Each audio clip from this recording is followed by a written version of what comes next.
It's hot out there, but let's blow them off the line of scrimmage. For thine is the kingdom, and the power, and the glory.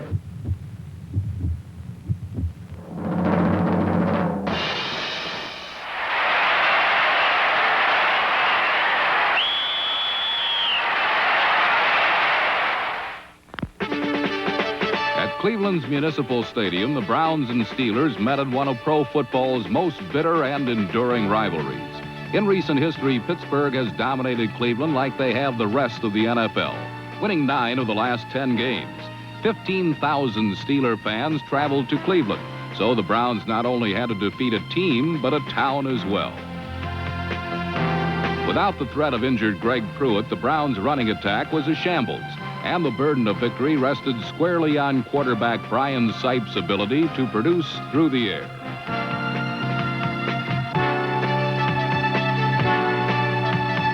On the other hand, Terry Bradshaw has been without an effective ground game all season. His scenario usually reads like this: sacked, injured, replaced, returns to lead team to last-minute victory. With the Cardinals' victory over the Houston Oilers, the game assumed added importance, for the winner in this game would take command of first place in the AFC Central Division.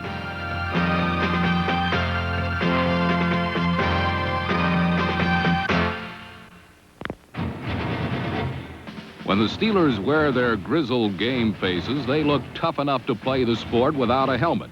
And from the opening whistle, they displayed the basic brutal football that has carried them to 3 world championships.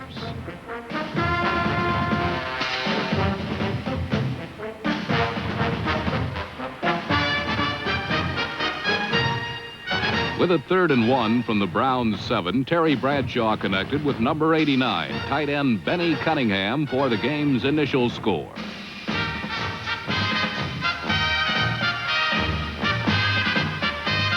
Officials ruled Cunningham had fumbled after he broke the plane of the end zone.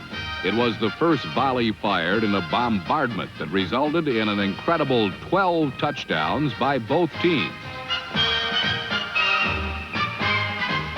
The Browns played a double zone, which placed 2 men on the Steelers' wide receivers.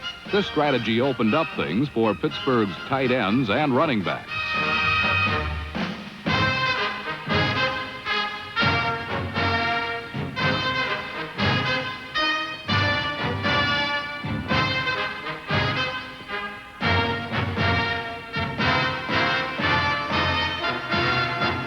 Running back Sidney Thornton's 6th touchdown of the season gave the Steelers a 14-0 lead, and is well worth reviewing for 2 reasons.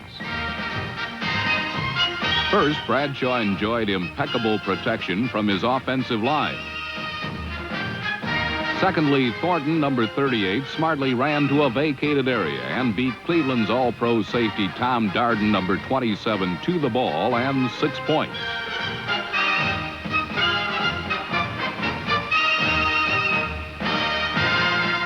Trailing by 2 touchdowns, the Browns junked their plans to establish the run and launched an all-out assault through the air.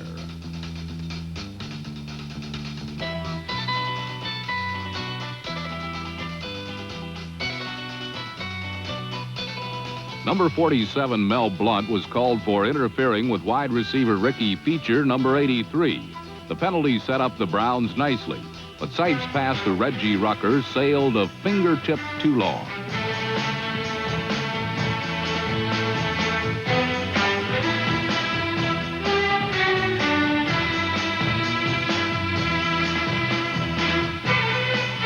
Down deep, the absence of swift Greg Pruitt was telling, as slow developing plays were effectively beaten back by a swarming Pittsburgh defense.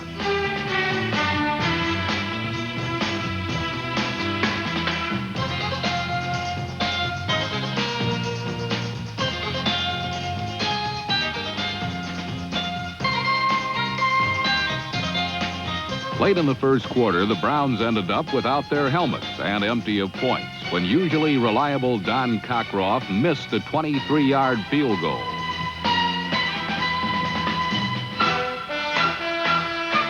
The denial of a certain score not only beefed up the confidence of the Steeler defense, but the offense too, as 230-pound battle tank Sidney Thornton stirred memories of a long-lost rushing attack.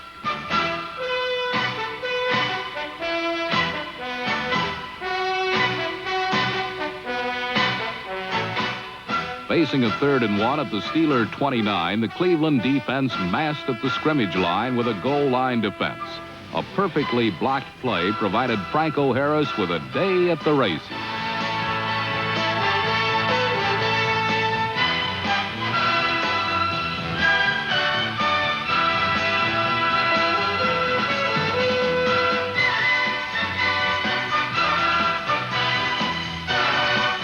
Harris's 71-yard touchdown on the last play of the first quarter gave the Steelers a 21-0 lead, and the 8-year veteran a well-needed ego boost.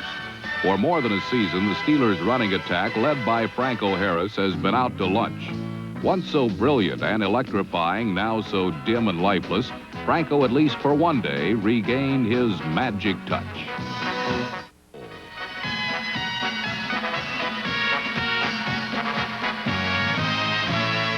The fumble by rookie Dino Hall, number 1, was gobbled up at the 12 by Larry Anderson. The recovery offered the Steelers another opportunity to add to their landslide of points, and even yielded that rarest of sights, a smile from head coach Chuck Noll.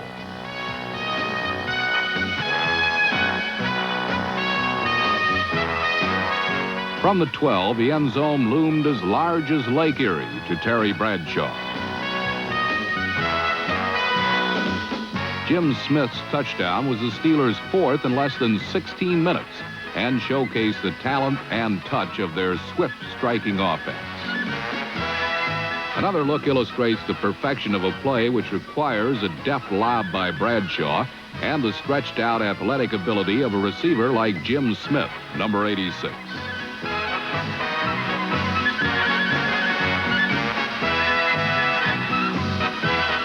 Pittsburgh botched the extra point but led Cleveland 27-0 with 14 minutes remaining in the first half.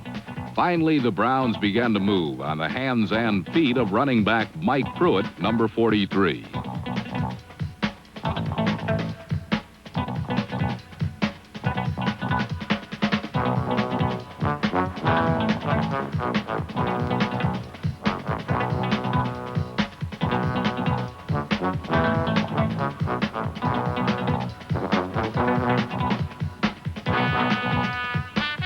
Afternoon, Sipe tried to isolate receiver Reggie Rucker with single coverage. When he did, it was worth 6 points.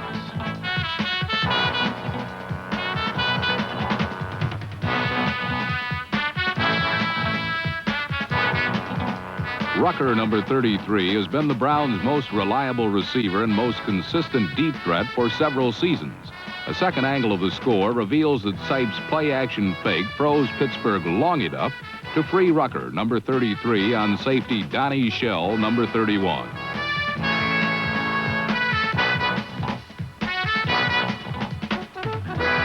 The touchdown cut the Steeler margin to 27-7. And for the remainder of the second period, the steel curtain hung on grimly as Cleveland moved the ball freely between the 20s, but could not capitalize in the clutch.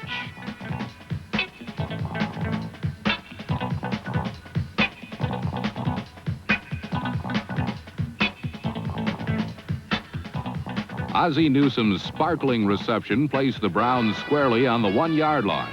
But on the next play, Sipe was intercepted, and it appeared that the opportunistic Steelers had snatched the Browns' last opportunity to transform the rout back into a game again. However, with 2 minutes remaining in the first half, punter Johnny Evans, a quarterback in college, surprised Pittsburgh with a pass to Ricky Feature. Given one last chance, Sipe riddled the injury-depleted Steeler defense.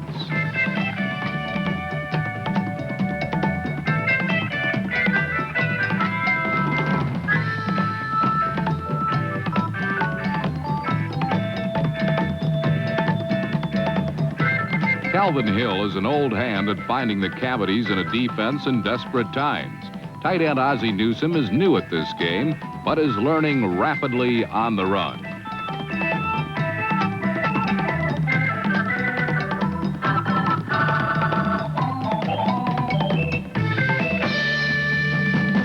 Newsom's touchdown narrowed the lead to 27-14. But with 16 seconds to play in the half, place kicker Matt Barr padded the Steeler advantage with 3 more points.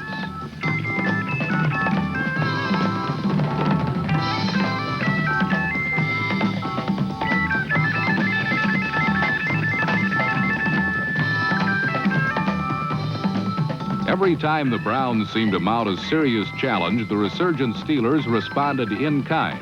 This pattern would extend into a second half that would see 42 more points scored by both teams.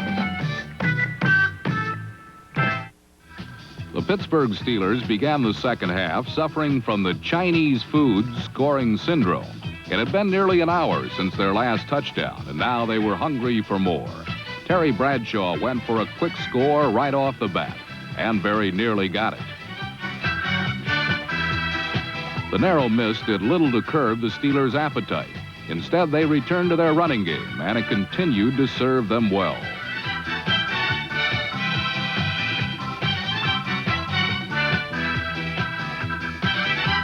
Sid Thornton's long burst was immediately followed by Franco Harris's second touchdown run of the day. 25 yards later, it was Steelers 37, Browns 14. All told, Harris would run for 153 yards in the game, his highest total in nearly 2 seasons. But the sudden score did not dampen the Browns' spirits. Sipe merely reloaded and came out firing, just as he had in the first half.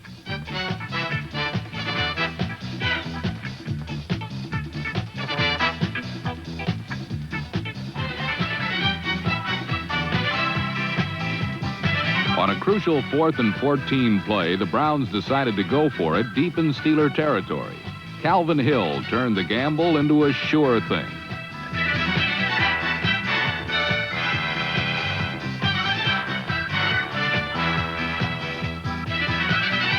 A second look at the play better illustrates why Hill was so open. Pittsburgh sent most of their people in on a maximum blitz. Sipe read it correctly and got the ball to Hill, who did the rest. Cleveland now trailed 37-21 and seemed anxious to get the ball back for their hot-handed quarterback. But then they were victimized for a second time on a short yardage situation. On a 3rd and 1, the Browns bunched in to stop the certain Steeler running play. This time it was Rocky Bleier, number 20, who broke the short yardage contain.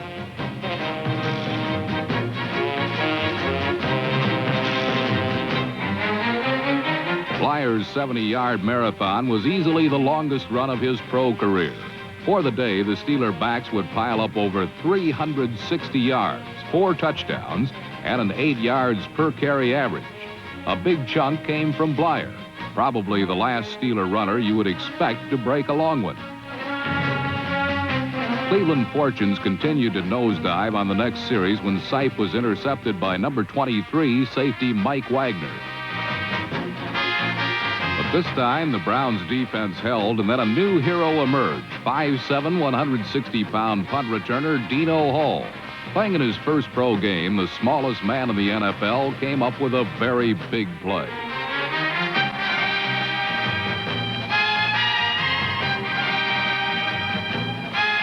The 47-yard return was enhanced by a Steeler penalty, putting Cleveland in excellent field position. Sipe decided to go to Calvin Hill in the left flat once again. But this time, the Steelers were ready and waiting.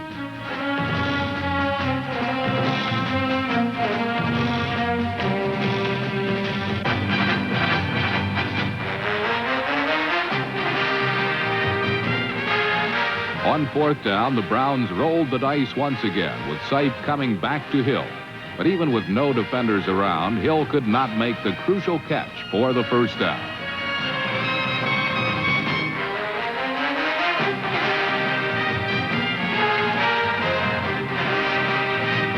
Cleveland's spirits were now sinking fast. Only 11 minutes remained in the game, and the Browns trailed 44-21.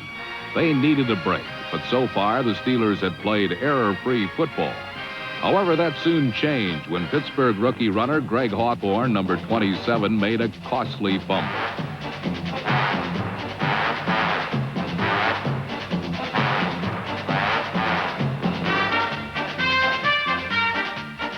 Browns and Sipe wasted no time, going immediately for the score. Number 85, Dave Logan, who had not caught a pass in the first half, broke that spell with a flourish.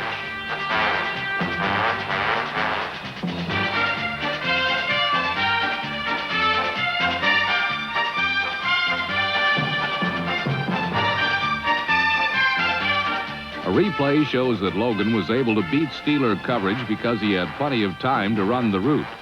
The Cleveland offensive line gave quarterback Sipe near perfect pass protection.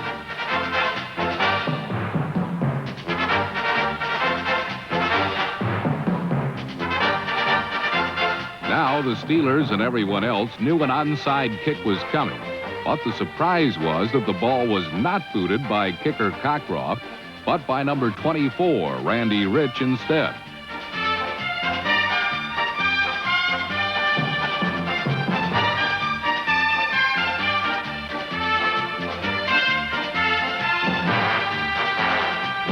Now suddenly very available for duty, wide receiver Dave Logan began a personal crusade against the Steelers as Sipe went to him on 3 consecutive plays, including Logan's second touchdown catch within a 2-minute span.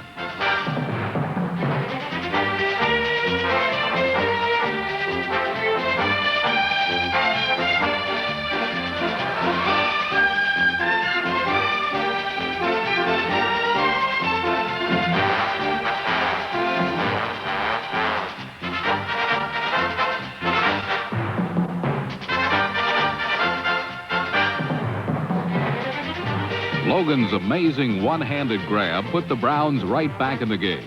His athletic ability, which had surfaced so many times already during the '79 season, had been brilliantly showcased again. Talented enough to be drafted by pro baseball and basketball teams as well, Logan decided on football as his sport on the professional level. With 9:10 remaining in the game, there were many Clevelanders who were more pleased than ever with his choice.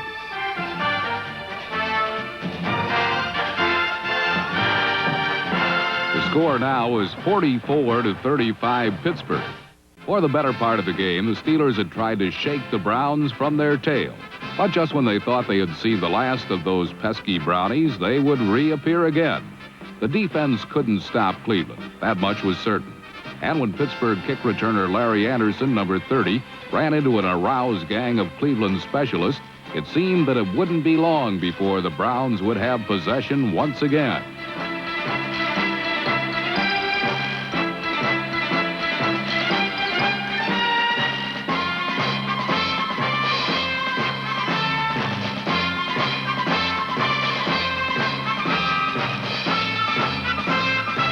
It would take a time-consuming, well-calculated Pittsburgh drive to sew this one up. Could Terry Bradshaw and his teammates pull it off? The answer was a resounding yes.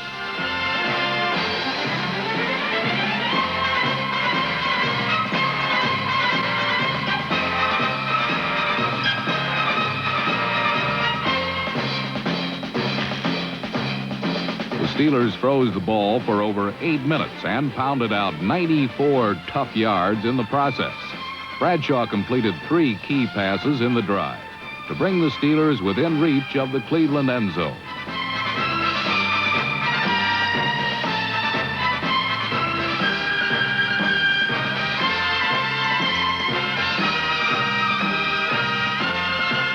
The Browns temporarily put a halt to the drive when they stopped Franco Harris one of the few times in the game.